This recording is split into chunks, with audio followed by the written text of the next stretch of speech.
작성을 다들 너무 열심히 해주셔가지고 제가 시작을 못하겠어요. 자, 볼펜 잠깐 놓으시고 얼굴 좀 봅시다. 예, 안녕하십니까. 마이크로소프트의 김명신이라고 합니다. 예, 형편없는 박수 소리 감사합니다. 예. 안녕하십니까. 마이크로소프트의 김명신입니다. 예, 여러분이 박수를 크게 치셔야 될 이유가 많이 있어요. 일단은 추첨을 제가 합니다. 예. 그리고 제가 여러분의 반응 정도에 따라서 세팅이 1시간 만에 끝날 수도 있고, 혹은 9시, 10시까지 갈 수도 있습니다. 그러니까 한 번 더 크게 박수를 부탁드리겠습니다.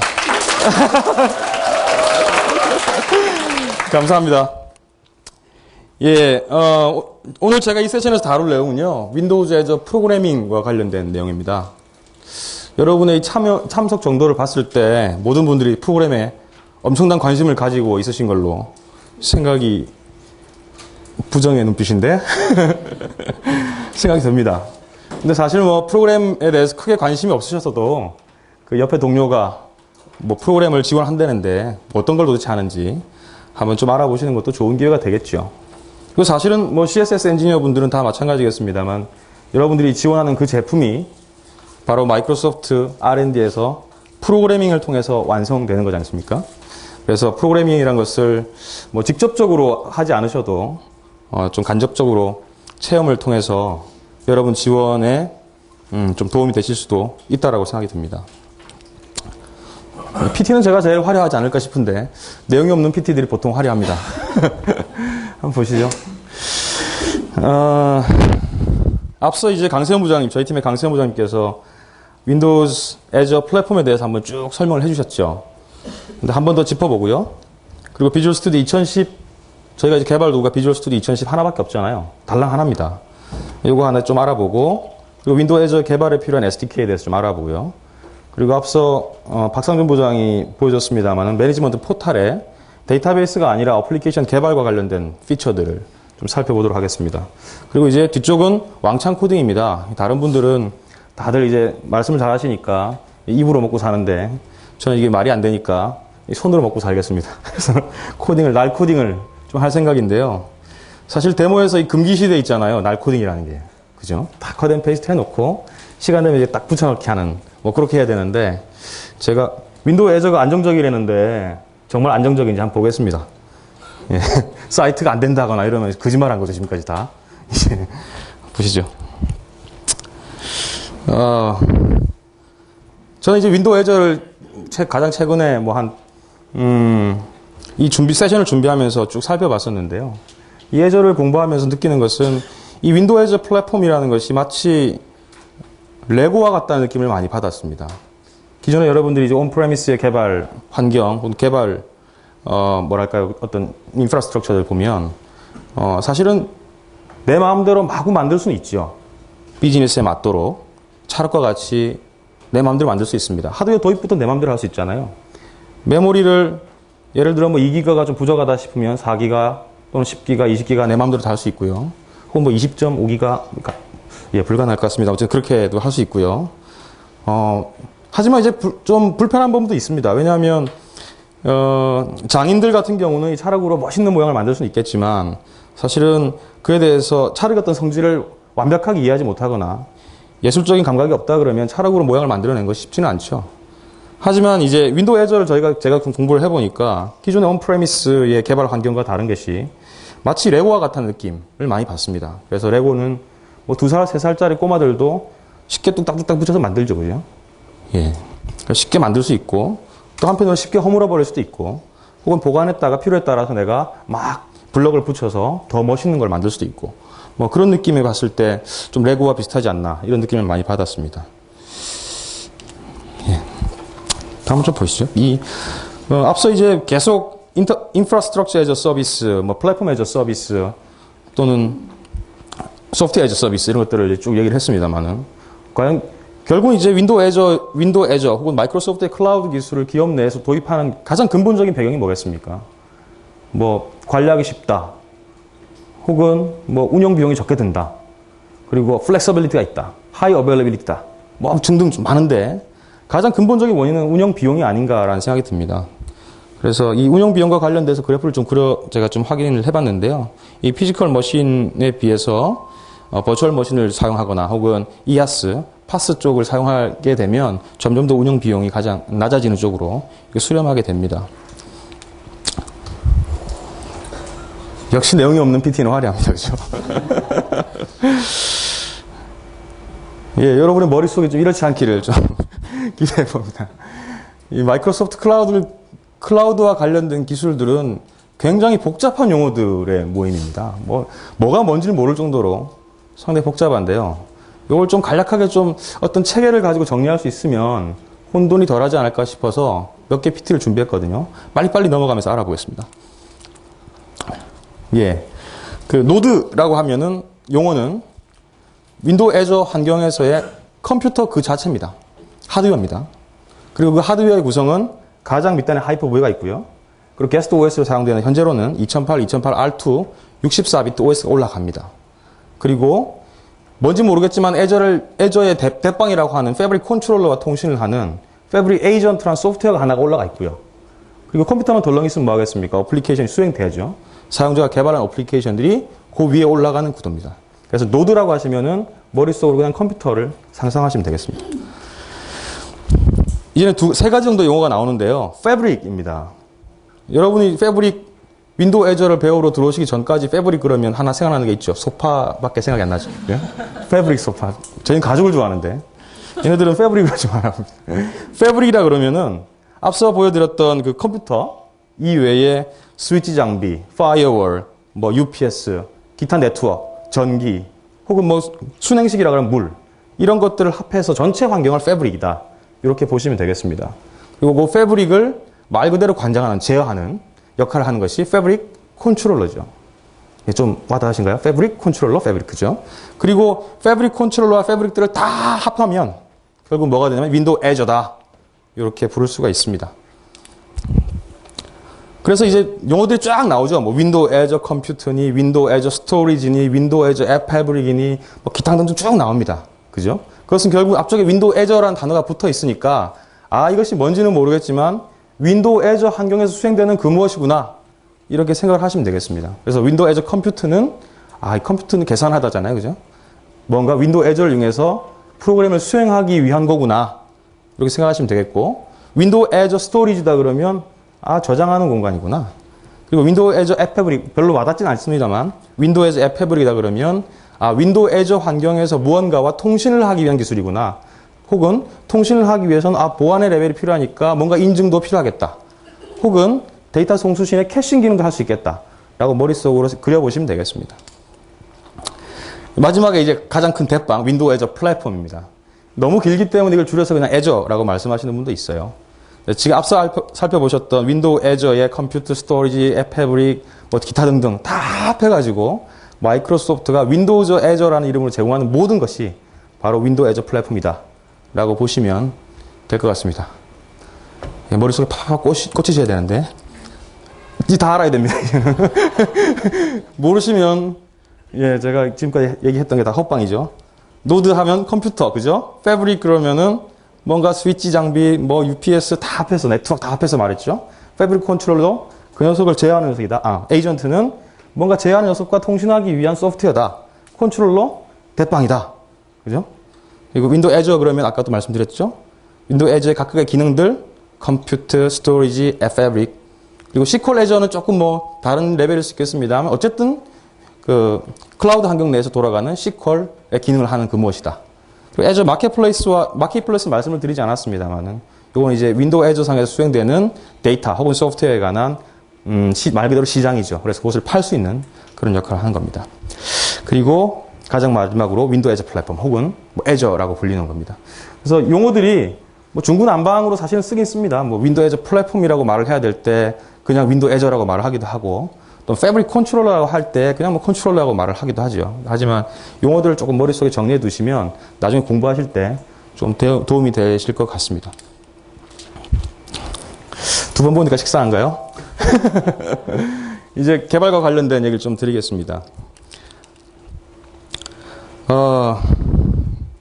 윈도우 애저 에저가 뭔지 이제 머릿속에 좀 그려지시나요? 윈도우 에저 제가 플랫폼이라고 하지 않고 윈도우 에저라고 했잖아요. 그죠?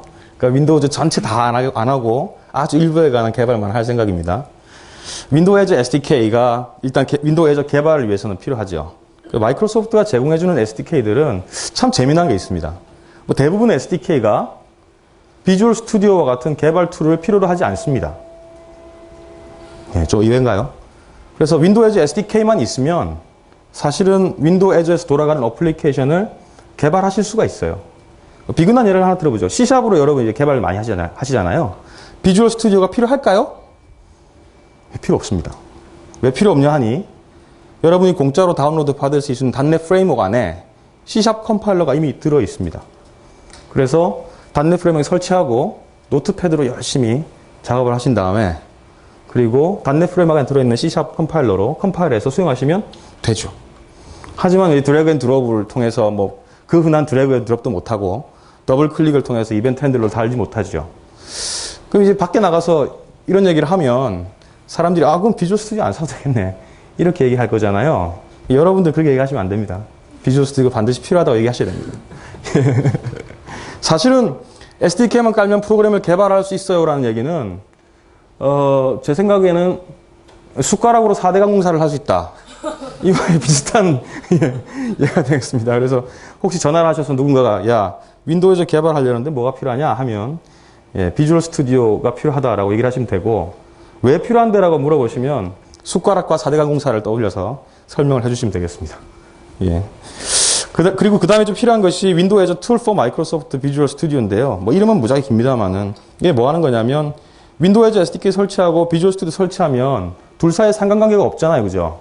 그래서 뭐 에저 개발에 필요한 뭔가 특별한 기능들이 없을 것 같잖아요. 그래서 그런 것들을 비주얼 스튜디오에다 막 붙여줍니다. 붙여줘서 비주얼 스튜디오 환경 안에서 윈도우 에저 개발에 필요한 여러 가지 기능들을 쓸 수 있게 해주는 프로그램이죠. 공짜입니다. 그리고 이제 마지막으로 가장 중요한 게 남았습니다. 뭐냐면 윈도우 에저 플랫폼에 대한 어카운트가 필요하죠. 요건 제가 윈도우 에저라고 쓰지 않았습니다. 윈도우 에저 플랫폼이라고 그랬죠.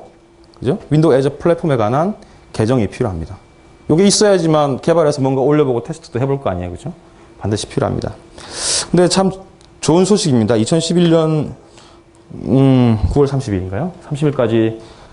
30일까지는 뭐 크지 않습니다만 약 1기가 정도고 한 750시간 정도인데요. 무료로 쓸 수 있다고 하니까 혹시 관심 있으신 분들은 이걸 쓰셔도 되고 혹은 더 관심 있으신 분들은 저한테 메일을 주시면 마이크로소프트 인플로이드를 위한 그 윈도우 에저 플랫폼 계정들을 얻으실 수 있는 방법을 알려드리도록 하겠습니다. 기타 등등 많습니다. 뭐 비주얼 스튜디오에서 제공해주는 툴 외에도요. 사실은 윈도우 에저 플랫폼과 관련돼서는 미국에서는 이미 다 쓰고 있잖아요. 그죠? 미국 이외에도 많은 지역에서 이미 많이들 쓰고 있습니다. 그러다 보니 필요한 툴들이 막 생기고 또 개발자들이 그걸 개발해서 막 런치를 하고 어떤 건 돈 주고 팔고 어떤 건 공짜고 막 그렇습니다. 여러분들이 좀 관심이 있으시면은 이 윈도우 에저와 관련된 툴들을 한번 만들어 보시는 것도 불가능하진 않지 않겠나는 게 제 소망이자 바람입니다. 이 여자분은 윈도우 에저 명툴을 만들려고 지금 고민하시는 것 같아요.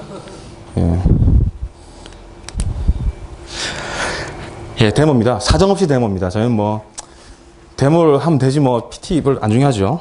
보겠습니다. 이 컴퓨터에는 지금 제가 윈도우 에저 SDK 설치해 놨고요. 그리고 몇몇 TT에 필요한 데모 어플리케이션들을 설치를 해 놨고 물론 이제 비주얼 스튜디오 깔려 있고 아까 비주얼 스튜디오용 툴들도 몇 개 깔려 있습니다. 한번 보시죠. 비주얼 스튜디오가 3개 떠 있죠. 중요합니다. 제가 데모를 3개 하겠다는 의도입니다. 그죠? 근데 3개가 끝나지 않으면 어떻게 될까요? 경품 추첨도 계속해서 이게 멀어지는 겁니다. 첫 번째 데모를 보여드릴 텐데요. 비주얼 스튜디오에 이제 윈도우 에저 SDK하고 툴들을 설치하게 되시면은 가장 큰 변화가 여기에 보입니다.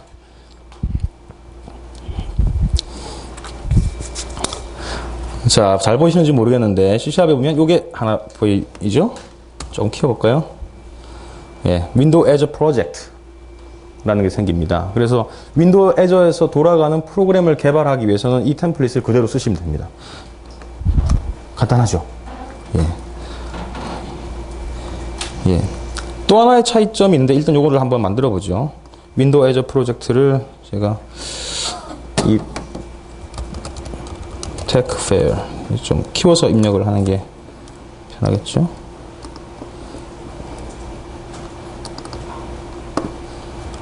예, techfair. 혹시 뭐 남아있는 쓰레기가 있는지 확인 좀 해보고요. 예, 윈도우즈 프로젝트 하나 만들어 보겠습니다. 예, 이렇게 만들게 되면은, 아까 이제 강세현 부장님께서 전 슬라이드에서 계속 얘기를 해주셨던, 말로만 떠들었던 그 웹롤과 워커롤 등이 보이죠. 예. 제가 하는 일이 뭐 있겠습니까? 남이 했던 거 다시 주워 먹는 것밖에 안 하죠. 여기 웹롤도 있고, 여기도 웹롤이네요, 그죠? 워커롤도 있고 그렇습니다. 그리고 이제 뭐 비주얼 베이직을 이용하실 수도 있고, 비주얼 C를 이용하실 수도 있고, 뭐 그렇게 돼 있습니다. 그래서 아주 간단하죠. 웹롤을 하나 만드시려고 그러면 이거 마우스 하나 추가하는 걸로 웹롤 하나 만들어지는 겁니다. 워커롤 이렇게 만드는 거죠. 웹롤이라 그러면 웹롤 이름만 보셔도 알겠잖아요. 웹 어플리케이션입니다, 그죠? 워커롤 웹 어플리케이션은 아니고 뭐 다른 거 하는 거죠. 그렇게 쉽게 그냥 구분하시면 됩니다. 예. 그래도 한번 바꿔주죠. My Web Role. My Worker Role.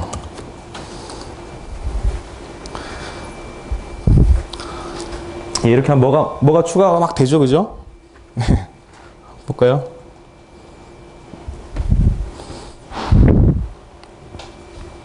예, 좀 기다려보죠. 예, 데모를 잘하려면 좋은 컴퓨터를 사주셔야 됩니다. 그래서 예.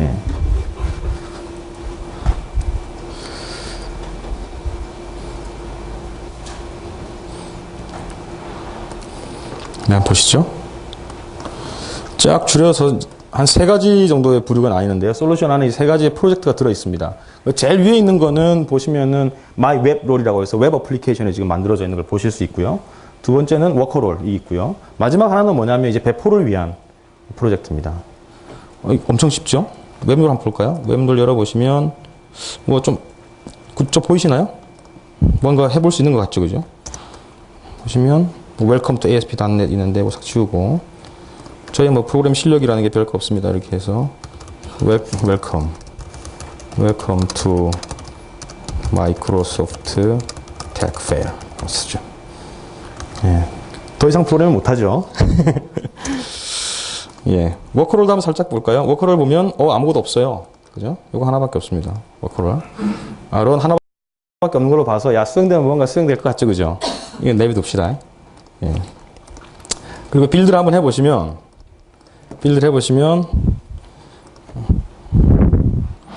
예, 제가 설마 한 줄짜리 코딩을 못 하겠습니까? 그죠? 컴파일 잘 됐습니다.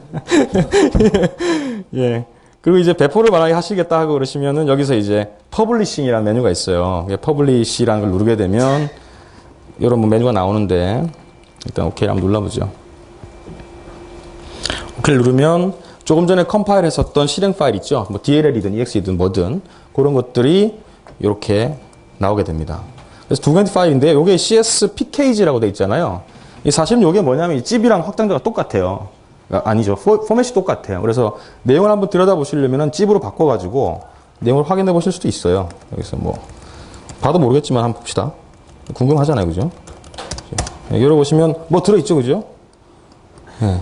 뭔지 모르겠지만 들어있습니다. 이게 이제 실행 파일이고요.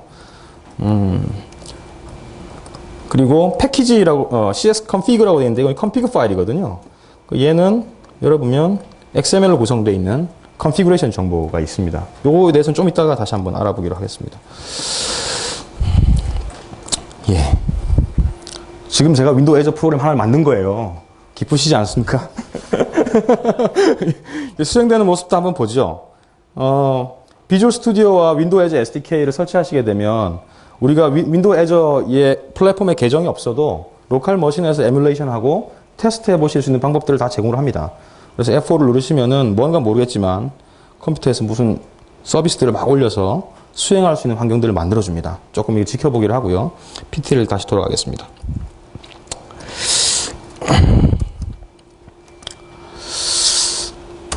일단 한번 보시죠. 다음은 뭐냐면은 아까 이제 박상준 부장님께서 보여주셨던 건데 매니지먼트 포탈이라고 해서 저희 쪽 윈도우 애저 플랫폼에 서비스를 배포하는 방식, 기능을 제공을 하고 또 그것들을 관리하는 작업들을 제공을 하고 또 현재 내가 배포했던 프로그램들이 정상적으로 돌아가는지, 혹은 내가 사용하는 스토리지가 얼마인지, 내가 데이터베이스 계정을 어떻게 가지고 있는지, 뭐 이런 정보들을 확인하실 수가 있습니다. URL은 쉽죠? windowsazure.com. 사실은 windowsazure.com이 아니라 windowsazure.platform.com이 맞겠지만 외우기가 좀 거시기 하잖아요, 그죠? 예. 그래서 windowsazure 플랫폼이고요. 한번 링크를 눌러서 들어가 보죠. 제가 이제 미리 좀 로그인을 했습니다. 가시고 전체적인 구조는 뭐 이렇게 생겼습니다. 예전엔 진짜 1.0 때는 정말 허접했거든요. 근데 최근에 언젠지 모르겠는데 싹 바꿨더라고요. 실버라이트로 굉장히 이쁘게 만들었습니다. 실버라이트 맞죠? 예, 실버라이트입니다. 만들었습니다. 아까 데이터베이스와 관련된 얘기를 해주실 때는 여기서 이제 놀았잖아요, 그죠? 데이터베이스 탭에서 놀았는데 저는 여기서 이제 놀 겁니다. 호스티드 서비스와 스토리지, 어카운트, 뭐 CDN 이런 얘기들이 나오는데 호스티드 서비스는 여러분이 개발하신 어플리케이션을 윈도우 애저의 컴퓨터 기능을 이용해서 어플리케이션을 수행하는 거거든요. 그리고 이제 스토리지는 말 그대로 저장할 수 있는 공간이고요. 그럼 CDN은 컨텐츠 딜리버리 네트워크라서 캐싱이라고 말씀을 드렸죠. 그래서 어플리케이션을 개발해서 제가 배포를 한 이후에 윈도우 애저 컴퓨터 기능을 위해서 프로그램을 수행하고 싶거든요. 그래서 가장 먼저 해야 될 거는 New Hosted Service라는 걸 선택을 해서 새로운 어플리케이션 배포 위치를 정해주는 과정을 가장 먼저 해야 됩니다. 그래서 서비스 이름은 명킴이라고 하고요. 그리고 이제 이 서비스에 웹 서비스에 접속을 할 수 있는 URL을 만들면 되죠. 명킴은 좀 너무 좀 명 SVC라고 하죠. 쓰지도 않을 건데 이렇게. 그리고 나서 바로 배포를 하실 수도 있고요. 그냥 엔트리 포인트만 이렇게 만들어 놓을 수도 있거든요. 지원은 이스트 아시아로 하시죠. 좀 작아서 답답하신가요? 이렇게. 그리고 배포는 조금 이따 할 거니까 do not deploy로 일단 설정을 한 다음에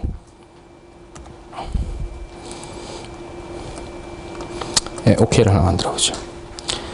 뭐 금세 만듭니다. 이렇게 만들어졌어요. 그래서 명 SVC라는 배포 지점이 이렇게 만들어진 거죠. 이해되시나요? 그리고 스토리지도 한번 이제 써볼 거거든요. 그래서 스토리지를 만들려면 가장 먼저 필요한 것이 어카운트인데 어카운트 이름도 똑같이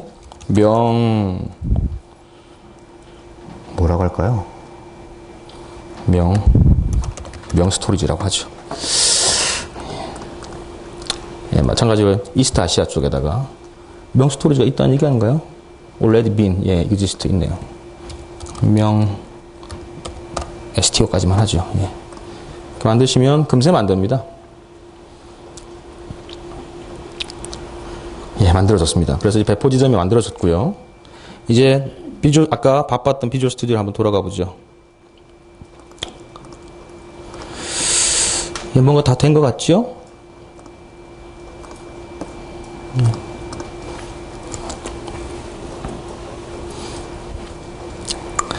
처음에 이제 윈도우 애저 기반의 어플리케이션을 개발하신 다음에 디버깅을 딱 시작하시면은 컴퓨터에 약간의 변화가 생깁니다.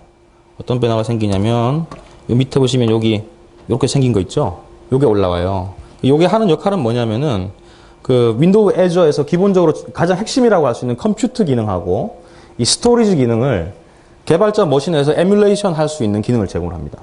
한번 살짝 보죠. 지금 이제 아까 디버깅을 제가 눌렀기 때문에 자동적으로 올라왔거든요. 그래서 요거 하나 보시고요. 이것도 같이 보시죠.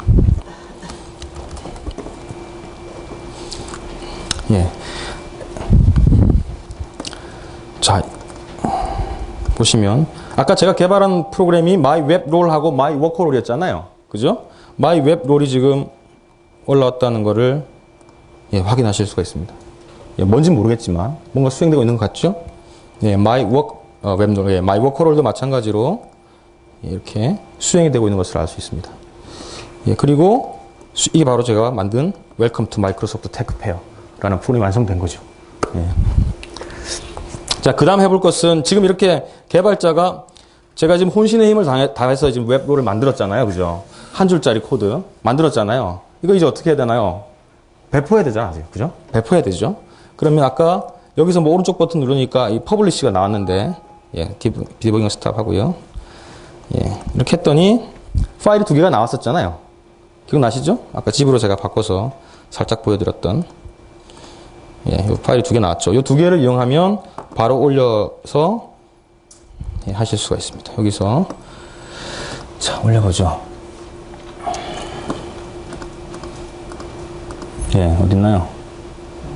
예, 스테이징 디플로이먼트로 하죠. 일단 준비를 해야 되니까. 디플로이먼트 네임은 뭐 아무렇게나 하고요. 조금 전 파일을 찾아야죠. 여기 있나요? 어디 있나요? 여기 있습니다.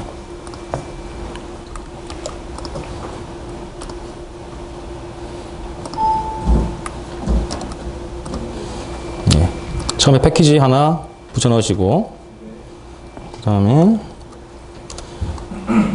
컴피가 맞나요? 예, 맞죠? 이렇게 해서 배포를 하시면 예, 오케이. 예, 배포가 진행되는 모습입니다. 그래서 지금 금방 두 개의 파일이 어디론가 올라가는 거죠. 어디론가 올라갑니다. 그리고 뭐 여러 가지 단계를 거치게 되는데 좀 복잡하니까 그걸 말씀을 안 드리고요. 뭐 패브릭 컨트롤러에 명령을 주죠. 야, 노드 지금 웹 노드 하나 만들고 워커를 하나 만들랜다. 야, 빨리 만들어라. 그러면 이제 컴퓨터 부팅하고 막 할 거 아니에요, 그죠? 그리고 나서 금방 만들었던 패키지 까서 프로그램에 딱 전달하죠. 여기 설치해. 그럼 쫙 가서 설치가 막 됩니다. 이제 그 단계를 지금 진행을 하고 있는 거죠. 예. 조금 이따 다시 한번 알아보겠습니다. 예. 예, 매니지먼트 포탈 뭐 다 보셨잖아요. 금방 좀 전에 만들었잖아요, 그죠? 예, 코어 서비스 이제 제가 데모를 좀 보여드리려고 하니까 아무래도 이 코어 서비스에서 조금 더 내용을 알아보면 좋거든요. 그래서 PPT 몇 장 준비를 했습니다.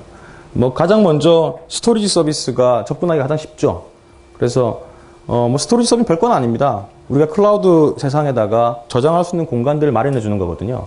근데 저장할 수 있는 공간을 그냥 파일처럼 하는 게 아니라 그 특성에 맞춰서 몇 가지 타입을 제공해 주는 거죠. 그래서 어떤 파일들은 보니까 스트리밍 형태, 뭐 예를 들면 미디어 파일 같은 게 대표적일 겁니다. 동영상 같은 것들은 리니어하게 쫙 이렇게 액세스 하잖아요. 그죠? 혹은 파일 전체가 하나가 아니면 의미가 없는 것들 있죠. JPG 이런 거. JPG 첫 번째 바이트부터 100번째 바이트 빼면 뭐 할 겁니까? 예. 그 뭐가 보이나요? 눈이 보이나요? 거기? 안 보이잖아요. 그죠? 그럼 의미가 없죠. 그런 이 블럭 데이터들은 나름대로 특성들을 가지고 있는 겁니다. 그리고 이 테이블 같은 경우는 어떻나요? 테이블은 뭔가 이름과 값, 이름, 값, 이런 형태, 그잖아요. 그죠? 예, 그런 것들의 데이터들은 테이블의 형태로 저장하면 가장 효과적이기 때문에 다른 형태의 구조를 가지고 있는 거죠. 이 큐 같은 경우는 무언가 서비스와 서비스, 롤과 롤 사이에 통신을 해야 되는데 그 통신 채널로 이 큐를 쓸 수가 있습니다. 그래서 데이터를 우리가 쭉 밀어 넣으면 큐의 기본적인 특성은 뭐죠? first in, first out이니까 첫 번째 들어갔던 데이터가 처음에 나오는 구조를 계속 띄게 되는 거죠. 하지만 이 큐의 아까 뭐 장점이라고 하면 강수현 부장님 말씀해 주신 대로 데이터를 큐에 넣었어요. 누군가 데이터를 빼갔어. 근데 얘가 자폭을 해버렸네. 그럼 이 데이터는 어떻게 해? 데이터 날아가잖아요. 그러면 5분 후에 큐에 다시 짠 하고 나타납니다. 신기하죠, 그죠? 그렇게 함으로써 어떤 부가적인 효과를 얻을 수 있나요? 내가 어쨌든 큐에 넣는 데이터는 누군가가 적어도 한 번 이상은 처리해 줄 거다 라고 기대할 수 있는 거지요. 물론 2번 처리될 수도 있습니다. 2번 처리되면 그에 대한 로직으로 2번 처리되지 않도록 해줘야 되겠죠. 예, 그런 거고요. 드라이브 같은 경우는 윈도우즈 스토리지는 액세스를 할 때 REST 방식으로 액세스를 한다고 계속 말씀드렸잖아요. 그 말은 무슨 얘기냐면은 기존에 여러분이 create file이라는 함수를 이용해서 파일을 갖고 올 수 없다는 얘기잖아요. 그죠? create file 못 쓴다는 얘기예요. 예, 그런 뭐 read file, write file 못 쓴다는 거잖아요. 그럼 프로그램하기 힘들잖아요. 그죠? 그리고 기존에 만들어 놓은 프로그램을 애저 환경에서 그대로 수행할 수도 없겠죠. 그죠? 그래서 너희들의 고통을 어루살펴 마이크로소프트가 만들어준 게 이 윈도우즈 애저 스토리지의 드라이브입니다. 그래서 요거는 그 드라이브 VHD로 만들어가지고 탁 올리면요. 올릴 수도 있고 안 올릴 수도 있는데 올려서 딱 붙여버리면 뭐 X 드라이브, Y 드라이브 생겨요. 걷다 대고 우리가 create 파일, read 파일, write 파일 하면 이것이 자동적으로 블럽 데이터의 페이지 블럽이라는 형태로 변경돼서 저장이 되는 거죠. 밑에서는 이제 페이지 블럽이 있고 위에 인터페이스는 드라이브 형태로 인터페이스를 하는 거죠. 괜찮은 것 같죠, 그죠? 예, 그렇습니다. 그리고 이제 스토리지에 저희가 말씀드렸습니다만 액세스할 때 RESTful API라고 해서 RESTful API가 별 겁니까? 뭐 HTTP 써가지고 뒤에 그 end하고 물음표하고 막 이거 아니에요, 그죠? 근데 뒤쪽에 물론 이제 버브가 get도 있고 post도 있고 put, delete도 있고 그 이외에 확장된 어떤 버브들이 있는 거죠. 그래서 HTTP 헤더에는 그런 정보들을 포함시키고 HTTP body에는 objective, 어떤 데이터를 내가 올린다든지, 어떤 데이터를 삭제하겠다든지, 이런 명령들을 줘서 날리는 거잖아요. 그죠? 그것이 기본적인 API 셋입니다. 셋이고, 근데 마이크로소프트의 비주얼 스튜디오를 이용한다거나, 마이크로소프트가 제공해준 SDK의 장점이 또 있어야 되잖아요. RESTful API만 제공해주고, 야, 마음대로 써봐. 그러면, 뭐, 자바로 짜고, PHP로 짜고, 다른 거로 짤 거 아니에요. 그래서, 마이크로소프트의 C#이라는 랭귀지, 혹은 비주얼 베이직이라는 랭귀지를 쓰는 사람에게는 전용의 라이브러리들을 또 제공을 해줍니다. 그래서 그 라이브러리를 이용하면 프로그램 하시기가 좀 더 쉽습니다. 예. 두 번째는 컴퓨트입니다. 컴퓨트는 뭐 계속 말씀을 드렸습니다만 프로그램을 수행할 수 있는 그런 방법이고요. .NET과 C++, PHP, Ruby, Python 등을 지원합니다. 물론 기본은 이제 .NET 프레임워크이고, 그리고 C++도 가능합니다. 여기서 이제 조금 주의하셔야 될 거는 지금 게스트 OS가 64비트예요. 그러니까 32비트로 프로그램 짜가지고 다 올렸는데 안 되면 64비트로 빨리 바꾸셔야 됩니다. 예, PHP, Ruby 이런 것도 마찬가지로 수행을 하실 수 있고요. 컴퓨터 자체를 REST API로 접근하지는 않습니다. 이제 컴퓨터와 관련된 어떤 관리 기능들 이런 것들은 이제 REST API나 전용 API를 이용을 해서 예, 쓰실 수가 있고요. 마찬가지로 뭐 앞 시간에 잘 알아봤습니다만 데이터베이스와 관련된 것이 바로 코어 기능이라고 볼 수가 있겠습니다. 예, 배포됐나 볼까요? 예, 여전히 배포 중이네요. 예. 재미난 얘기 하나 해드릴까요? 제가 예전에 모 사회 프로젝트를 하는데요. 12시에 오픈이었어요.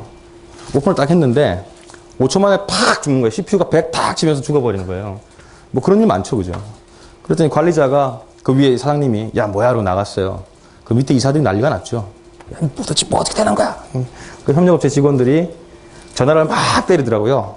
야, 그 태양사에 그거 세배 빨리 갖고 와. 태양사 모르세요? 태양사? 아, 이거 뭐라고 말을 할 수도 없고 이거 표현할 방법이 없네. 태양사에 쏠 그거 있잖아요, 그죠? 그거 빨리 갖고 와 그래. 그러니까 2시간 만에 트럭에다가 2만 원 서버를 싣고 막 온 거예요. 거기다 이제 소프트웨어 깔죠. 네트워크선 연결해야 되죠. 막 컨피그레이션 해야 되죠. 런치하면 몇 시간 걸리겠습니까? 네. 엄청 걸리겠죠, 그죠? 뭐 최소한 서너 시간 안 걸리겠습니까? 우리가 요 정도를 못 기다린다고 해서요, 어디. 그죠? 지금 서버 지금 2대나 지금 뭐 준비하는 거 아니겠습니까? 그죠? 배포까지 끝나길 기다리는 거 아니에요. 뭐 이 정도는 못 기다린다고 해서야. 예. 예, 우스갯소리였고요. 예, PT를 조금 더 보고 그리고 말씀을 드리죠. 예, 뭐 앞에서 했던 얘기 다시 합니다. 그래서 윈도우 에저 스토리지가 뭐 이러이러한 장점이 있다는데 별로 관심 없으잖아요. 예, 나중에 한번 진지한 마음을 가지시고 저한테 오시면 저랑 같이 얘기를 해보셨으면 좋겠습니다. 블럽은 두 가지 타입이 있는데 어떤 경우는 200기가 정도를 하나의 파일로 만들 수 있어요. 200기가를 하나의 파일이면 엄청난 겁니다. 그죠? 그리고 또 어떤 형태는 블럽 하나당 1테라예요. 1테라 엄청난 거죠. 그죠? 예. 별로 안 엄청난가요? 저한테는 엄청난가요? 예. 테이블 같은 경우에는 뭐 장점이 있답니다. 이런 장점 읽어보시고요. 여기서 몇 가지 좀 여러분한테 말씀드리고 싶은 게 있는데요. WCF 데이터 서비스하고 링크거든요. WCF 데이터 서비스가 뭔지 아시나요? 프로그램 아시는 분 모르시죠? 오데이터는 혹시 아시나요? 모르시죠? 오데이터는 뭐냐면요. 이게 사실은 마이크로소프트가 뒤에서 이렇게 밀어주고 있는 것 중에 하나인데요. 여러분이 이제 SQL 데이터 같은 걸 쿼리하거나 했을 때 그 데이터를 인터넷에서 어떻게 하면 효과적으로 표현할 수 있을까에 관한 얘기예요. 잘 안 알았죠? SQL에서 쿼리를 했어요. 그러면 프로토콜 타고 갔다가 테이블을 긁고 왔어요. 그 테이블의 구조는 어떤가요? 사람이 봤을 때 전혀 이해할 수 없는 구조잖아요. 그죠? 그거는 어쨌든 뭐 코드에 넣어가지고 우리가 데이터 테이블이든 뭐든 뽑아내야 값들을 읽을 수 있죠. 근데 오데이터 프로토콜은 뭐냐면 HTTP 프로토콜을 기본적으로 이용해서 데이터를 갖고 왔는데 그 데이터를 사람이 봐도 XML 형태로 돼 있어서 그 구조를 좀 알 수 있는 그런 형태의 데이터들이거든요. 그걸 이제 인터페이싱 하는 방식이에요. 그래서 그렇게 데이터를 가지고 오게 되면은, 뭐 SQL 서버에서 내가 TDS로 갖고 왔을 경우에는 뭐 여러 가지 API들을 이용해서 내용을 확인할 수 있겠습니다만은 플랫폼이 바뀌거나 혹은 제품이 바뀌거나 하면 또 그 내용을 해석하기 쉽지 않잖아요. 하지만 HTTP 기반의 XML 기반의 데이터가 오면 뭐 어떤 시스템이든 상관없이 쉽게 파싱해서 내용을 볼 수 있겠죠. 그죠? 그래서 최근에 저희 회사의 NTO이신 김용호 박사님께서 오데이터 프로토콜을 계속 팔로 다니시잖아요. 요즘 오데이터. 그래서 네이버 같은 데서 오데이터 프로토콜 한번 찾아보시면 김용호 박사님의 정제된 메시지를 들으실 수 있습니다. 저야 뭐 어설프게 아는 거니까요. 이번에도 안 됐으면 어떡하죠? 네, 하나는 레디 됐고 하나는 수기가 되거든요. 좀 더 기다려 봅시다. 제가 좀 조급하네요. 예, Q 뭐 말씀을 드렸습니다. 뭐 몇 가지 제한이 있죠. 단일 메시지의 크기는 8K 정도로 제한이 되어 있고, 뭐 익스파이 기간은 7일인데 이거는 뭐냐면 데이터를 때려 넣는데 아무도 안 갖고 가요. 냅두면 쓰레기 아니에요, 그죠? 일주일에는 없애겠다는 거고, 뭐 요거는 이제 컨피그레이션으로 바꾸실 수가 있습니다. 예, 드라이브 말씀을 드렸고요. 예. 요건 이제 스토리지 접근 방식인데요. 데이터를 저희가 이제 올렸어요. REST 프로토콜을 올렸다 그랬죠. REST 프로토콜은 HTTP 기반이라고 그랬고, HTTP 헤더와 바디의 구조를 이용해서 데이터를 올렸다 그랬잖아요. 올릴 때는 보통 뭐 아무나 접근하면 안 되니까 사용자의 크리덴셜 정보가 같이 갑니다. 뭐 아이디나 패스워드 등이 같이 가거든요. 하지만 이제 데이터를 빼오는 것은 좀 다르죠. 쉽게 접근할 수 있어야 되잖아요. 그래서 HTTP URL 형태로 접근하실 수가 있어요. 그래서 블럽 형태의 데이터 같으면 제일 앞에 이제 어카운트가 붙고, 그다음에 BLOB, 블럽이라는 이름이 붙고, 윈도우즈 .NET이 붙고, 바로 뒤에 이제 컨테이너라는 이름이, 뭐 파일로 친자면 우리가 폴더 혹은 디렉토리라고 뭐 부를 수도 있는데요. 조금 구조는 다릅니다만 컨테이너가 붙고, 이 뒤쪽에 이제 블럽 데이터의 파일명이 실제로 오게 됩니다. 그렇게만 치시면 HTTP 프로토콜을 통해서 그 파일이 나한테 온다는 거죠. 쉽게. 테이블과 관련된 것들도 마찬가지로 이런 식으로 하면 접근이 가능하고요. Q도 이런 식으로 접근이 가능합니다. 이렇게 접근이 가능하니까 사실은 프로그램을 할 때 내가 반드시 C샵을 써야 된다, C++를 써야 된다 없는 거죠. 그죠? 내가 자바를 쓴다, PHP를 쓴다, 루비를 쓴다, 상관없는 거죠. 단 이제 HTTP 프로토콜에 맞는 그 규격만 만들어주면 되는 거죠. 근데 그런 API도 없어요. 그러면 어떻게 하면 되나요? 민속 쓰면 되죠. 그죠? 소켓 쓰면 됩니다. 그래서 80 포트 열고 들어가서 그대로 입력하면 될 거 아니에요. 그럼 뭐 데이터 오는 거죠. 돼 있겠죠?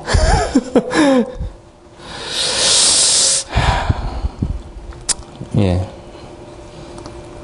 아마 지금 거의 뭐 됐을 것 같아요. 조금만 더 보고, 그리고 들어오죠.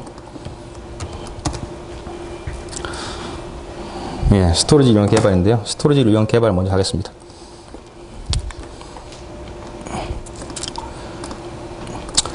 자, 첫 번째 데모가 끝났고, 두 번째 개발할 건데요.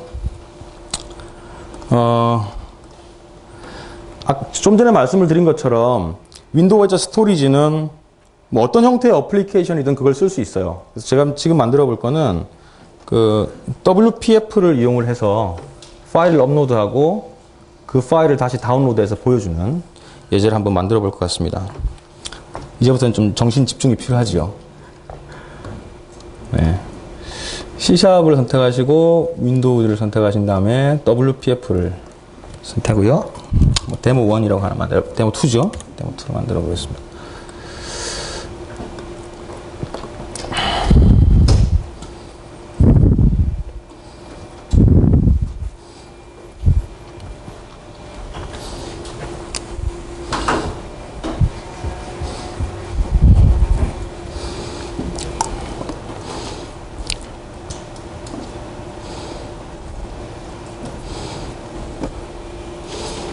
예, WPF는 아시죠?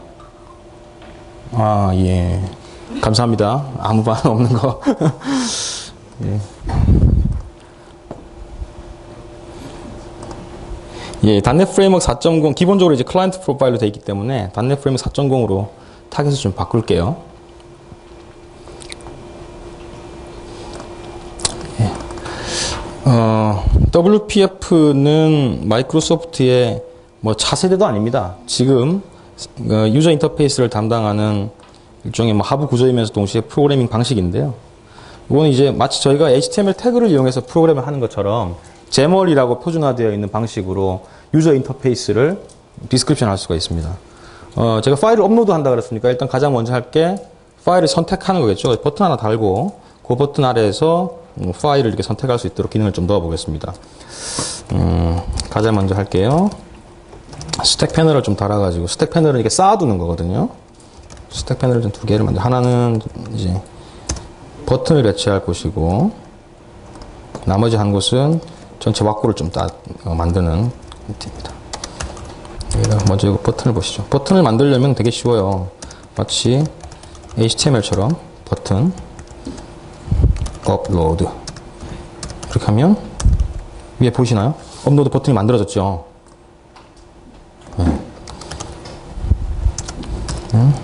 오리진탈로 그래서 버튼 하나 만들겠습니다. 그리고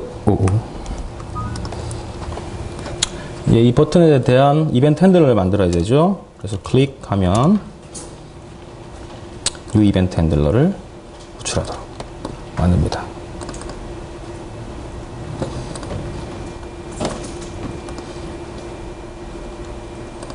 예, 이게 뭐 잠깐만요. 좀 보죠. 스택 패널이 하나 빠졌네, 그죠?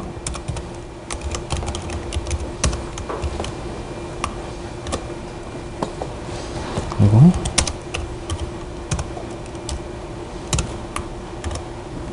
네, 호리전탈로 하죠.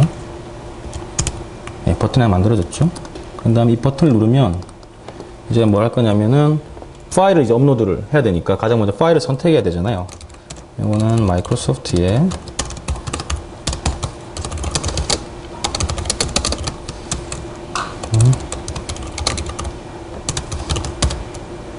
오픈 파일 다이얼로그를 하나를 만듭니다. 그런 다음에 이 파일 쇼 다이얼로그라고 하면은 창이 펼쳐지거든요. 그래서 파일을 선택한 다음에 정상적으로 파일을 선택하게 되면은 출력을 반환하게 되어 있어요. 이제 파일이 선택이 됐죠. 그래서 할 일은 업로드잖아요, 그죠? 업로드해서 이 DLG 개체에 보면은 파일 네임이라는 프로퍼티가 있습니다. 이렇게 하면 되는 거고, 업로드는 이제 구현을 하면 되겠죠.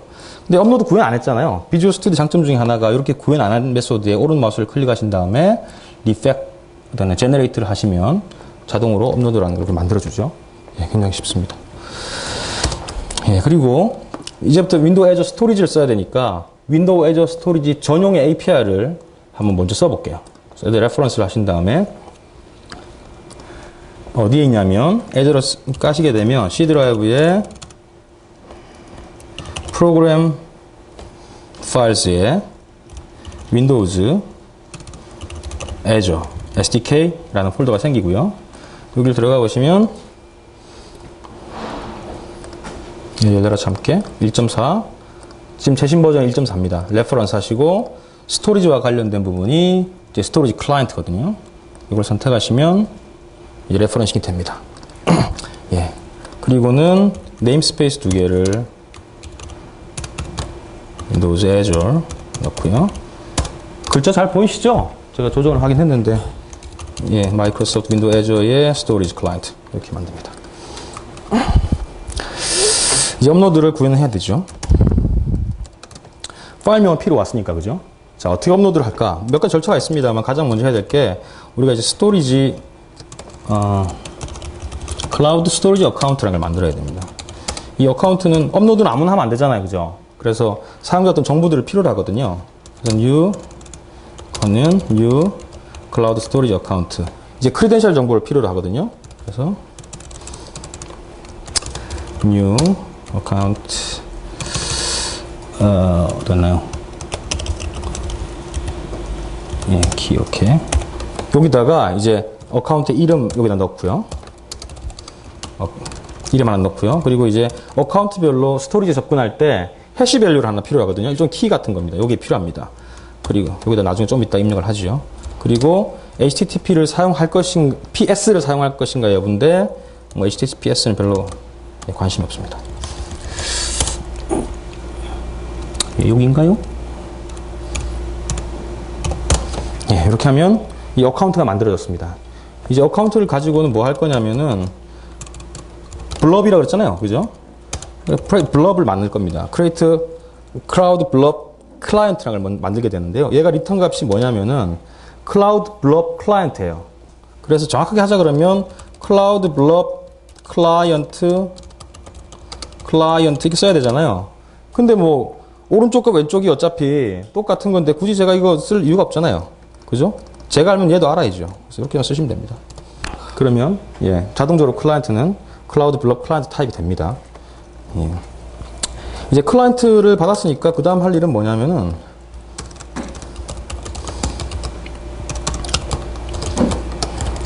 get block reference라는 거 하는데 이게 뭐냐면은 그 아까 컨테이너 있죠? 컨테이너 제가 죄송합니다. 컨테이너를 먼저 갖고 와야 되는데 get container reference라고 해서 컨테이너 아까 있었잖아요. 그죠? 뭐 아까 폴더와 비슷한 구조라고 했잖아요. 그 컨테이너 이름을 쓰시면 되거든요. 그래서 upload라고 하나 하죠.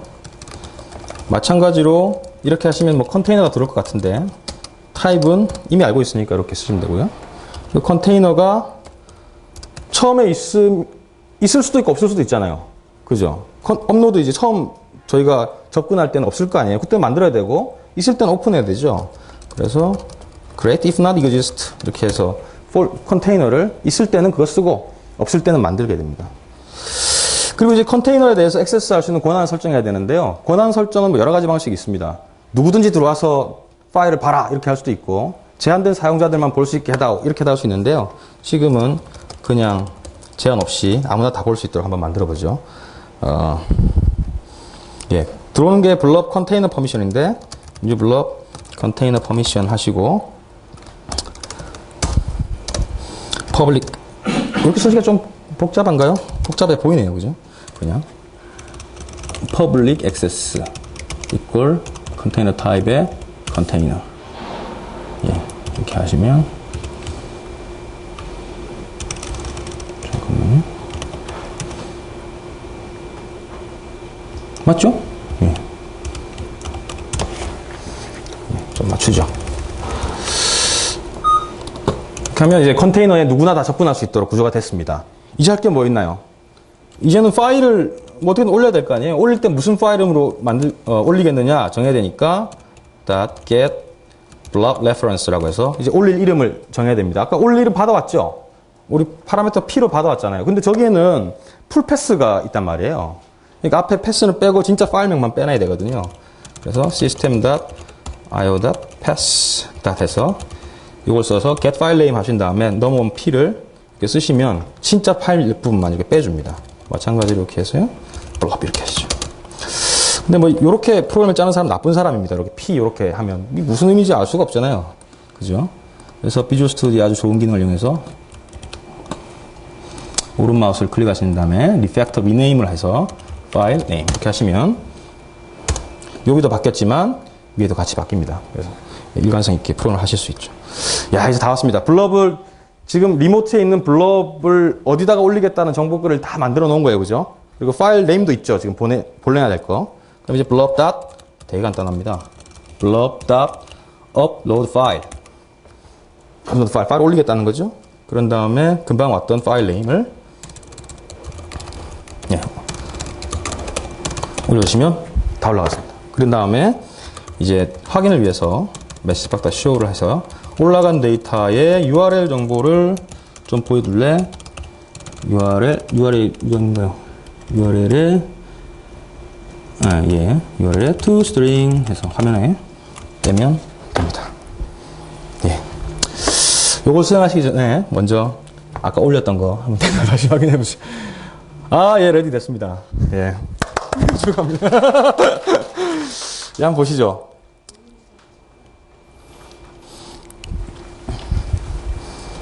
야, 웰컴 투 마이크로소프트 테크 페어가 우리의 윈도우 애저 환경에서 수행이 됐습니다. 예. 끝내주죠? 예. 복잡하죠? 이제 저거 복잡한데, 아까 제가 올릴 때 프로덕션으로 올리지 않고, 준비 단계로 올렸어요. 근데 올려놓고 나중에 바꾸면 됩니다. 바꿔도 되고, 바꾸면 이제 사용자가 정한 이름 .cloudapp.net으로부터요. 근데 제가 .명킴.net으로 서비스하고 싶을 수도 있잖아요. 그럼 URL 매핑을 할 수가 있어요. 등록하시면 .명킴.net으로 자동으로 포워딩이 돼서 서비스를 하실 수가 있습니다. 끝내주지 않습니까? 저만 그렇게 생각하나요? 자, 이제는 스토리지 테스트 프로그램을 짰잖아요, 제가. 그럼 한번 올려봐야 될 거 아니에요. 자, 이게 잘 올라갈지 한번 수정해 봅시다. 자, 뭐 업로드 하나밖에 안 붙였죠? 업로드 누르면 아까 제가 뭐 파일 다이얼로그 그죠? 파일드가 열리고, 제 바탕화면에 아주 멋진 그림을 몇 가지, 올려놨습니다. 예. 예. 비웃는 분이 계시는 것 같아요. 아, 예, 역시나 에러가 났습니다. 어카운트를 입력하지 않았기 때문이죠. 그죠? 아까 제가 올릴 때는 어카운트 정보하고 무슨 패스워드 비스무리한 게 필요하다고 말씀을 드렸었잖아요. 그건 어디에 있냐면은 매니지먼트 포탈에 있습니다. 그래서 스토리지 어카운트를 누르시면은 스토리지 어카운트에 명 STO 요게 이제 어카운트 네임이거든요. 복사해가지고 여기다가 시작 붙여놓으시고 그리고 뭐 패스워드 비스무리한 키가 있다 그랬잖아요. 바로 요겁니다. 요 타입을 딱 보시면은 이게 베이스 64 인코딩 되어 있구나 아셔야 됩니다. 모르겠다고요? 아시겠죠? 예. 여기다가 이렇게 넣고 다시 한번 수정해보죠. 예, 업로드 누르고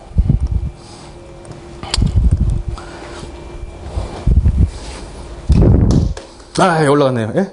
저거를 에뮬레이션 환경에서 테스트 해볼 수 있습니다. 예, 해볼 수 있습니다. 자, 올라왔습니다. 제가 파일 올리고 URL 정보까지 프린트를 한 거죠. 한번 볼까요? 자, 여기 접속하면 저 파일을 볼 수 있다 라고 저한테 알려준 거예요. 얘가. 그죠? 한번 진짜 버텨봅시다. 잊어버렸네. 예. 잊어버렸네.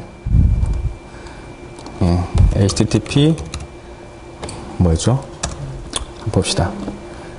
예. 불러주세요. 명 sto 블럽 윈도우즈 몇인가요? 예, 예. 여러분을 믿지 않기로 했습니다. 예, 블럭은 여기죠? 여기 아니고요. 여기가 URL이죠? 예, 뒤쪽에 이제 컨테이너 이름이 와야 되잖아요. 제가 업로드를 했던 기억이 있는데, 그죠? 볼까요? 확인해 봅시다. 이거 아니죠?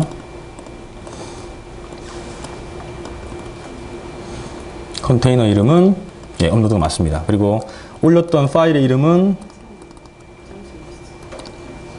뭐였나요? 2001 1.jpg.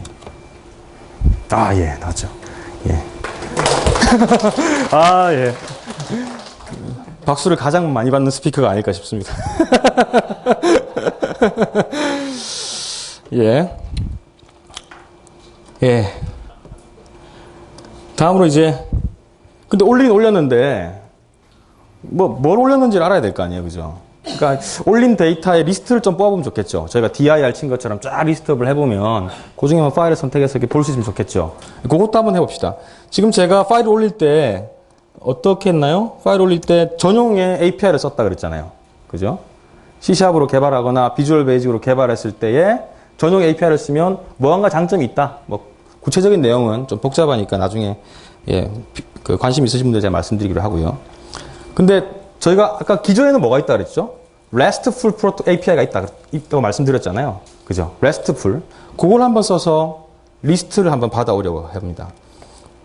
RESTful 프로토콜은요. 자, 여기서 좀 크게 보여드릴게요.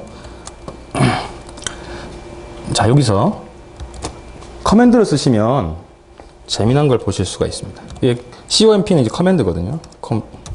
p equal list 이렇게 쓰시면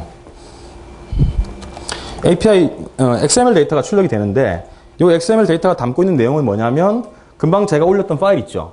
그 파일에 관한 정보들을 보여줍니다. 그러니까 뭐 보시면 블럽스 밑에 블럽이 있고 블럽 밑에 이러이러한 이름을 가진 파일이 있고 그곳의 URL은 무엇이고 언제 수정되었고 사이즈가 얼마고 이런 정보들이 쫙 나오는 거죠. 자, 그럼 요거 XML 데이터를 받아다가 우리가 적절히 파싱을 해가지고 화면상에 뿌릴 수만 있다면 그것이 이제 리스트가 되는 거 아니겠습니까? 그걸 한번 해보자고요.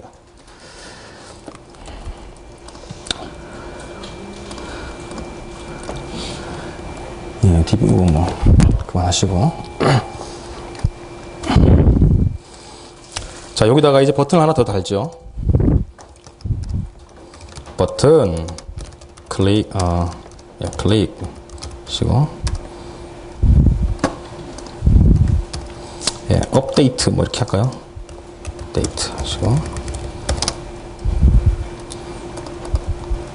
예, 이름이 뭐 어작합니다. 데모니까 이해를 해 주십시오. 예, 업데이트 하시고 그리고 아까 보면 스트링 URL 정보를 여기다 좀 살짝 옮겨오죠. 예. 여기다 붙어서 뭔가 갖고 올 거죠, 우리가. HTTP 프로토콜 이용해서 딱 던지기만 하면 XML 데이터가 딱 올 거 아니에요. 그죠? 가장 간단한 방법은 웹 리퀘스트를 만드는 방법인데요. 웹 리퀘스트 거든요. 웹 리퀘스트 지금 없는 것처럼 나와요. 그죠? create. 이게 네임스페이스를 결합을 안 시켜줘서 그러거든요. 일단은 이걸 누르시고 컨트롤 점을 누르시면 자동으로 찾아서 붙여줍니다. 예. 그리고 URL 여기 쓰시면 request http 웹 리퀘스트라는 게 오는데 귀찮습니다. 그죠? 이렇게 쓰면 됩니다. 자, 리퀘스트 한 다음에 우리가 리퀘스트를 보내야 하잖아요. 보내는 방법은 우습게도 get response입니다. 요거 보내고 응답 받아와라. 그죠? 아이고. 엄청 빨리 치는 것 같은데 반응 못합니다. 리스폰스를 받아오고요. 요걸 이제 리스폰스를 받아서 받아온 데이터는 XML 아니에요. XML 파싱을 해야 되잖아요. 그 뭐 좀 신기술 한번 써보죠. 링크 한번 써볼까요? X 엘리먼트 doc는 이렇게 쓰면 이것도 없는 것 같잖아요. 컨트롤 점을 누르신 다음에 링크를 만드시면 됩니다.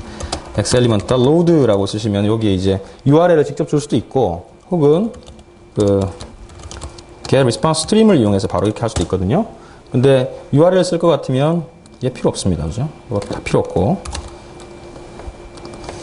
바로 쓰시면 되죠. 두 줄로 되는 거죠. 그죠? 두 줄로 갖고 온 겁니다. 그래서 뭐 XML 데이터가 쭉 있었는데 그 중에 저희가 관심 있는 거는 한 세 가지 있습니다. 이름 하나 보고 그 다음에 이제 그거 붙일 수 있는 URL 한번 좀 살펴보고 뭐 사이즈 정보 정도 이제 관심이 있습니다. 그래서 이 doc라는 XML 데이터로부터 그 부분만 싹 빼낼 텐데요. 기존의 방식 말고 링크 방식을 쓰면 상당히 편리합니다. 뭐랄까요? 미디어 리스트라고 할까요? 이거 좀 뭐 이해하기 힘듭니다만 저희가 아까 그 XML 데이터를 살짝 다시 살펴보면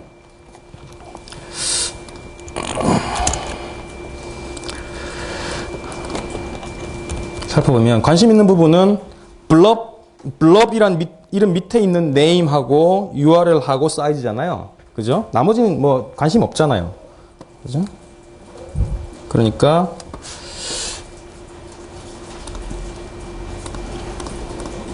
descendant의 블럽 이라고 합니다. 이렇게 하면은 이 엔트리에는 뭐가 들어오냐면 아까 XML 노드 중에 블럽이라고 이름 붙여진 노드 이하 것만 관심이 있다. 이렇게 되는 거죠.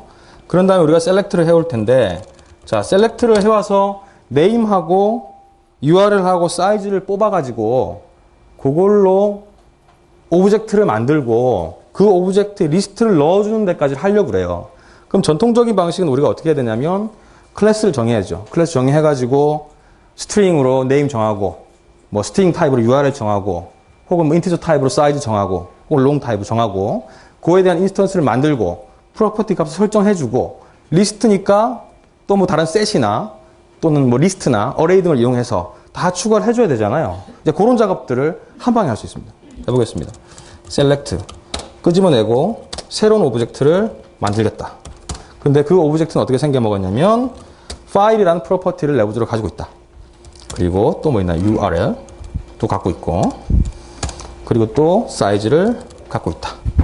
예. 이렇게 만들 겁니다. 근데 이 파일은 어디서 꺼내올 수 있냐면 아까 entry에서 엘리먼트 중에 이름이 뭐죠? 네임이었나요? 네임인 녀석을 빼서 그 녀석의 value를 스트링으로 바꾼다.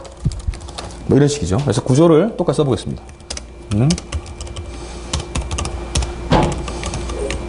URL인지 URI인지 제가 좀 헷갈리는데요.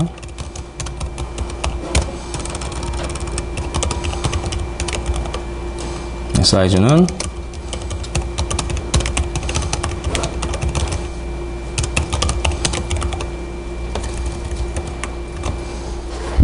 네, URL인지 URI인지만 좀 확인을 이제 해볼게요.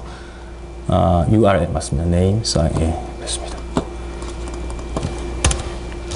이렇게 하시면은 이 미디어 리스트가 뭐냐면 하나의 리스트, 어떤 셋이 되고요. IEnumerable 한 셋이 되고 그 안에 이러이러한 조건의 쿼리를 수행한 결과가 오브젝트로 만들어져서 들어가는 것까지가 되는 겁니다. 훌륭하죠, 링크가. 물론 뭐 좋은 게 있으면 나쁜 것도 있는 겁니다. 그리고 빼온 데이터를 이제 화면상에 표현을 해줘야 되니까 우리가 만들었던 유저 인터페이스를 조금 바꾸죠. 뭐 가장 간단한 게 데이터를 보는데 가장 그 편리한 컴포넌트가 보통 뭐 데이터 그리드 이런 게 가장 편리하거든요. 제가 찾아보겠습니다. 예, 데이터 그리드 여기 있네요. 데이터 그리드 이렇게 드래그 앤 드롭을 하셔도 됩니다. 괜히 뭐 잘난 척 하면서 했죠, 그죠? 예, 그래서 네임을 여기는 이제 하나 주죠. 데이터 리스트 뭐랄 거야? 그냥 데이터라고 하죠. 예, 데이터라고 하겠습니다. 그럼 이제 뽑아온 데이터를 데이터 그리드라고 할까요? 데이터 그리드에다가 뽑아온 데이터를 넣어주면 되잖아요, 그죠? 그것만 하면 저희 끝납니다. 그래서 아까 업데이트로 다시 돌아가서요. 뽑아온 데이터 그리드에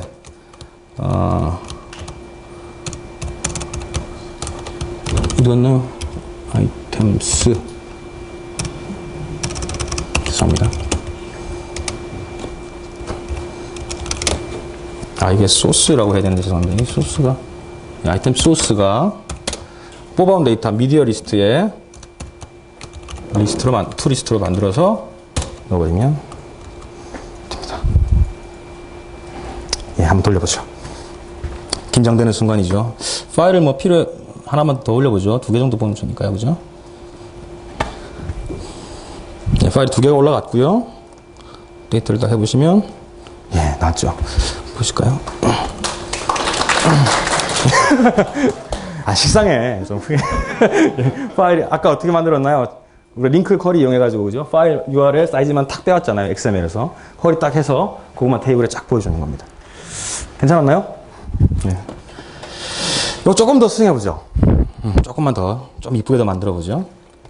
뭘 할 거냐면은 저 이제 뭐 리스트만 보여주니까 그것도 좀 식상하니까 실제 미디어 자체를 좀 보고 싶은 거죠. 딱 클릭을 하면 밑에 이제 그림이 딱 나타난다든지 뭐 그것도 한번 해보죠. 그래서 밑에다가 이제 집에 일찍 가시는 분이 계시다고요? 네, 밑에다가 하나 넣어보죠. 그 WPF에는 아주 강력한 미디어 엘리먼트라는 녀석이 있습니다. 그래서 미디어 엘리먼트는 뭐 동영상도 얘가 보여줄 수 있고요. 그리고 이미지도 보여줄 수가 있습니다. 미디어 엘리먼트 플레이어라고 하나 만들어주고요. 아까 데이터 그리드에서 우리가 그 선택되는 게 바뀌면 뭔가 출력돼야 되는 내용도 바뀌어야 될 거 아니에요. 그래서 여기다가 이벤트 핸들러를 하나 달아보겠습니다. 이벤트 핸들러 이렇게 달 수도 있거든요. 여기서 select changed 이걸 더블 클릭하시면 선택되는 것이 바뀔 때 이벤트를 주게 됩니다. 자, 제일 먼저 할 거는 과연 그러면 뭐로 어떻게 바뀌었냐를 알아야 되죠. 뭐가 선택됐는지를 알아야 되잖아요. 그래서 select grid에 select 죄송합니다. selected item을 받아오면 되죠. 이 selected item에는 뭐가 들어있냐면 잘 생각해 보시면 지금 이거가 들어있는 거잖아요, 그죠? 이거가 들어있는 거예요. 요 타입이. 근데 요 타입은 우리가 동적으로 만들어 버렸잖아요. 그러니까 이게 타입의 이름이 없는 거 아니에요. 이 다음에 뭘 찍어야 될지 모르는 거죠, 그죠? 그때 또 좋은 게 있습니다. 다이나믹.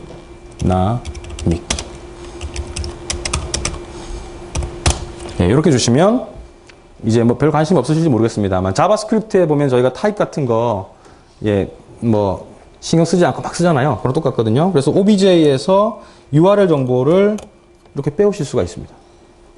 예, 우리가 할 일은 이제는 거의 끝났습니다. 아까 미디어 저기 플레이어라 그랬나요? 플레이어 해서 소스에 잠깐만요. 소스에 new URI 해서 오브젝트 URL을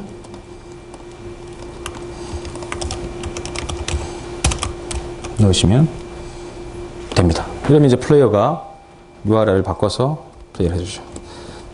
하나만 더 올려보죠. 파일을 좀 큰 겁니다. 이번에는 요거 이제 동영상이거든요. 사이즈가 얼마나 되는지 속도도 한번 보실 겸 사이즈가 한 6메가 정도 됩니다. 6.8메가, 한 7메가 가까이 됩니다. 한번 열어서 올려보죠.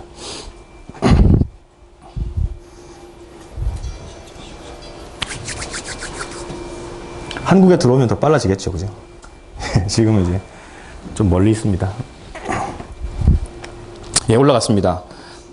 우리가 확인하기 위해서 업데이트 딱 누르면 나오죠. 자, 이걸 누르시면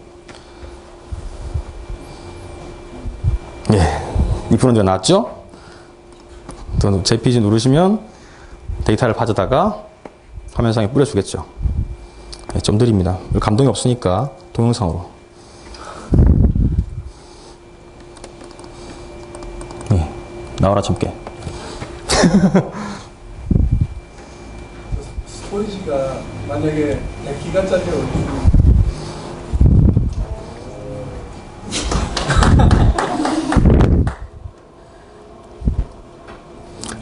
잘 감상하실까요?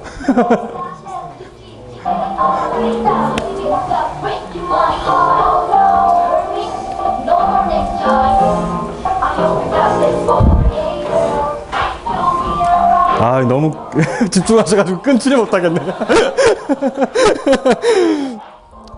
다시 제자리에 오세요. 보여드릴게요. 예. 여기까지가 두 번째 데모였습니다. 괜찮았습니까? 예.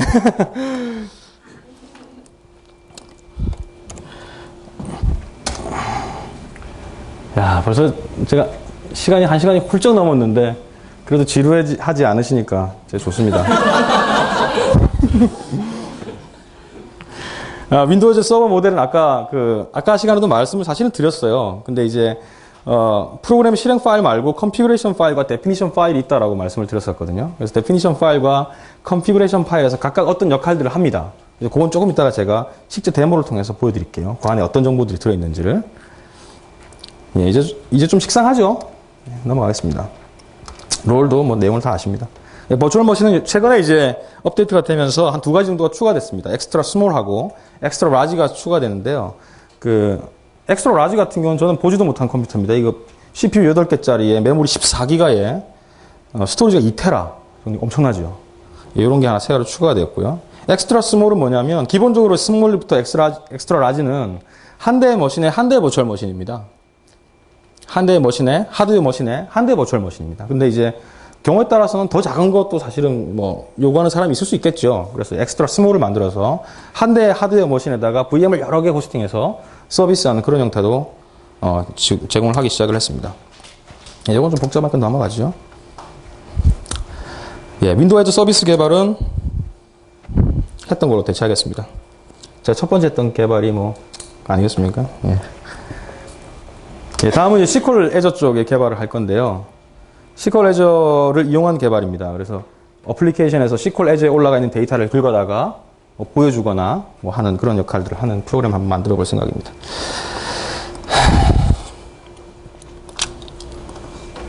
예. 데모 2개 종료하고요. 요거는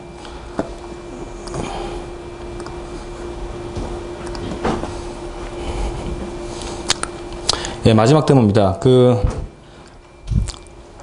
윈도우 애저 SDK를 설치하시고 툴을 설치하시면은 이 서버 익스플로러라는 툴의 메뉴에도 조금 차이가 생기거든요. 여기 보시면 윈도우 애저 뭐 컴퓨터, 윈도우 애저 스토리지 이런 부분이 추가가 되어서 실제 그 내용들을 바로 확인해 보실 수도 있습니다. 제가 아까 그 데모에 보니까 박상중 부장님께서 데이터베이스에다가 데이터를 올리시던데요. 그걸 좀 붙여볼까 합니다. 뭐야 이거. 이러면 너무 짠티가 너무 나잖아요. 말도 하기 전에 보내면 이게 뭐예요? 어쩌라는 거야 이게. 아이. 예. 그래서 동료를 잘 만나야 됩니다. 예. 예. 짠티가 너무 나죠, 그죠? 예, 여기서. 그래서 데이터 커넥션에서 여기 더하기 표시 누르신 다음에 서버 이름 이렇게 입력하시면 되고요. 그 다음에 SQL 인증을 써야 되니까 SQL 인증 쪽에 로그인을 쓰시는데 여러분 눈치 빠르신 분이면 명킴 썼을 때 이미 눈치를 탁 찼었죠, 그죠? 명킴 입력하고 예, 패스워드는 예, 마인의 패스워드를 입력하겠습니다. 그리고 DB는 뭐죠? Azure 테이블인가요? AZURE 맞나요? Azure 테스트. 감사합니다. 여러분들 상당히 집중하시는데요? 예, 뭐.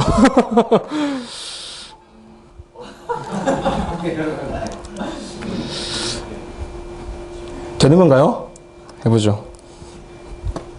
예, 패스워드가 틀렸다고.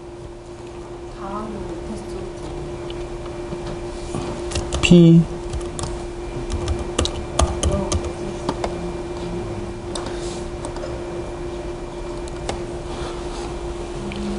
예. 제가 분명히 메신저에서 이렇게 오려 붙였죠. 그죠? 그건 보낸 사람이 잘못 보냈다는 얘기지 않습니까? 그죠? 예. 예. 제 잘못은 아닌 것 같습니다. 여기 테이블을 딱 볼 수 있죠, 전부 다. 아까 전 시간에 집중하셨던 분이라면 여기 중에 저희와 아주 연관성이 많은 테이블이 하나 있죠. 예, attendees라는 테이블이 있습니다. 여기 이제 뭐가 들어있는지 아실 겁니다. 예. 프로그램을 또 하나 만들어 보죠. 예. 이번에 이제 윈도우 폼 어플리케이션을 만들어 볼 겁니다. 그래서 데모 2 이렇게 하시고요. 있네요. 데모 2가 있죠? 3. 예.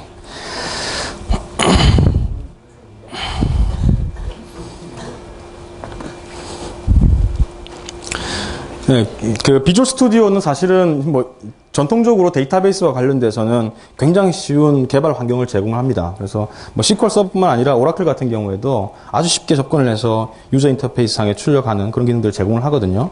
그래서 뭐 데이터베이스 연결뿐만 아니고 데이터를 표현하기도 굉장히 쉽습니다. 제가 한번 해볼게요. 민폼을 하나 이렇게 만들고요. 여기 보시면 이 데이터라는 탭이 있는데요. 여기다가 그냥 예, 데이터 그리드뷰를 하나 끌어 놓습니다. 이렇게 끌어 놓고 그 다음에 모양을 조금 예, 도킹이라는 부분에 이렇게 붙이고 그러면 데이터 여기 출력이 되거든요. 그러면 여기 조그만 화살표 보이시죠?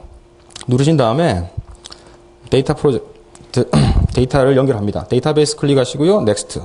데이터셋 클릭하시고 넥스트. 그리고 데이터베이스도 올라와 있습니다. 그리고 뭐 커넥션 스트링에다가 패스워드 저장할 거냐? 예, 저장 상관없습니다. 저장하죠. 예스.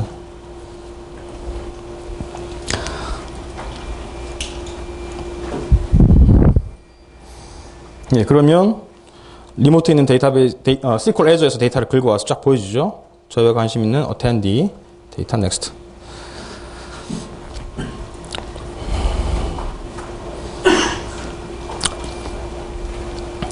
네, 끝났어요. 실행해보죠.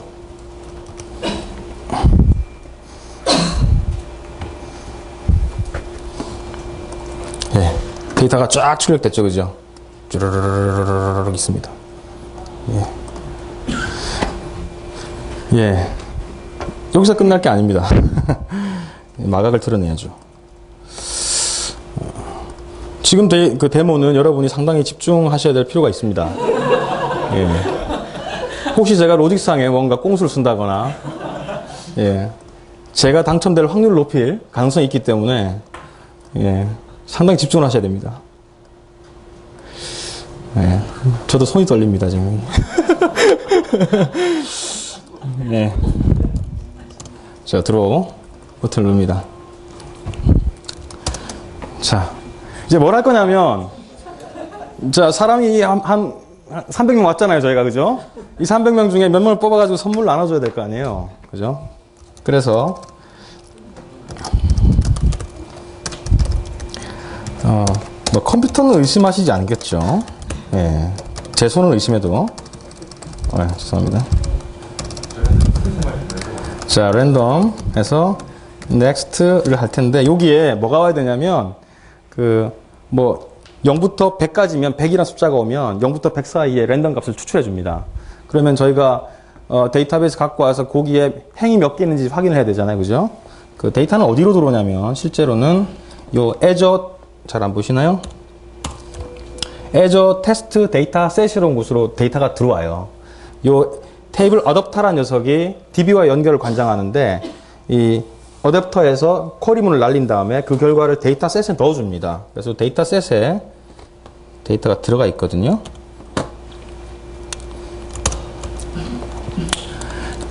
애저 데이터셋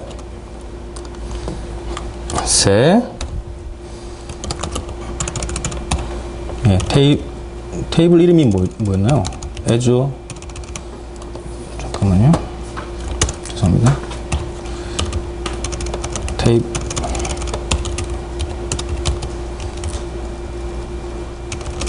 여기 바로 나와야 되는데 애저 테스트 아니었나요? 아, 어텐디 바로 있군요. 어텐디 테이블의 이름은 참 죄송합니다. 어텐디스죠. 어텐디스의 예, 카운트. 이게 이제 로우 카운트거든요.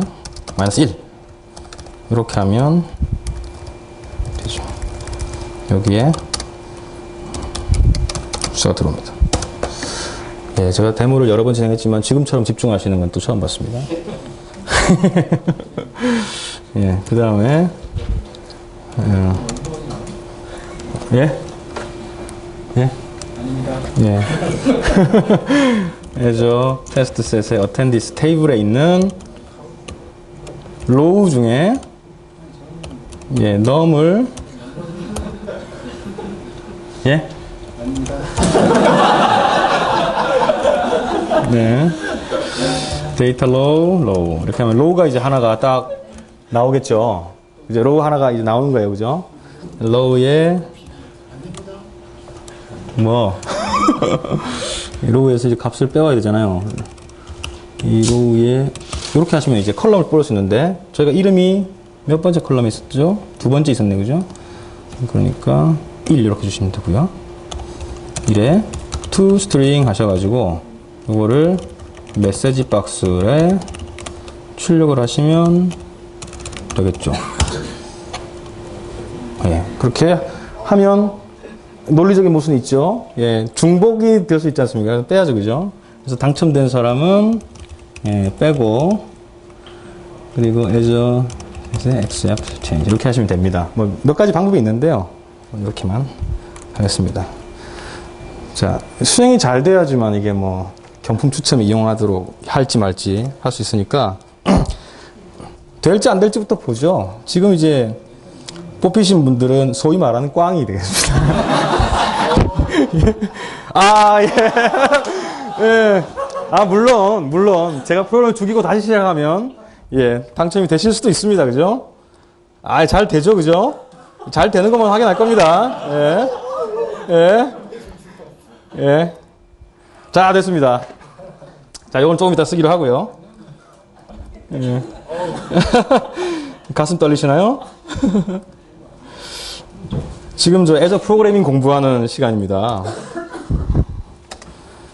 야, 시퀄 애저를 이용한 개발 보셨습니다. 결론입니다. 예, 클라우드 플랫폼은 벌써 뭐 저희 바로 앞에 와 있습니다. 진짜 코앞에 있습니다. 다른 나라에 벌써 출시됐다 그랬잖아요. 그리고 아마 내년 초가 되면 국내도 출시가 될 것으로 예상이 됩니다. 그래서 CSS 엔지니어로서 또 이 클라우드 플랫폼에 대해서 좀 시간을 가지시고 좀 공부를 좀 해보실 수 있으면 좋겠다는 생각이 듭니다. 예, 혹시 Q&A 있으신가요? 물어보실 거 있으시면 좀 자유롭게 얘기를 해주시면. 예. 아까 블럭 테이블 키 같은 거 Q, 예. 예를 들어서 업로드를 할 때 예. 5기가짜리를 4개를 업로드를 하게 됐을 경우에 네. 그러면 그 배드리스트가 충분하지 않은 상태라 그러면 네.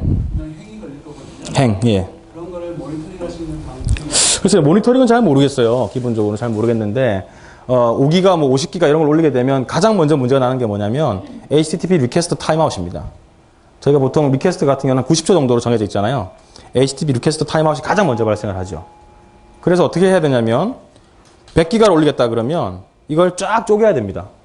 뭐 1메가 혹은 뭐 500K 이렇게 쫙 쪼갠 다음에, 요것들을 따로따로 막 올리는 거죠.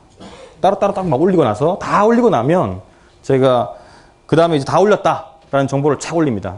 내가 올린 거 1번부터 100번까지 다 올렸어 라고 하면 그때 비로소 이제 블럭 쪽에 그 테이블이 탁 어베일러블하게 올라갑니다.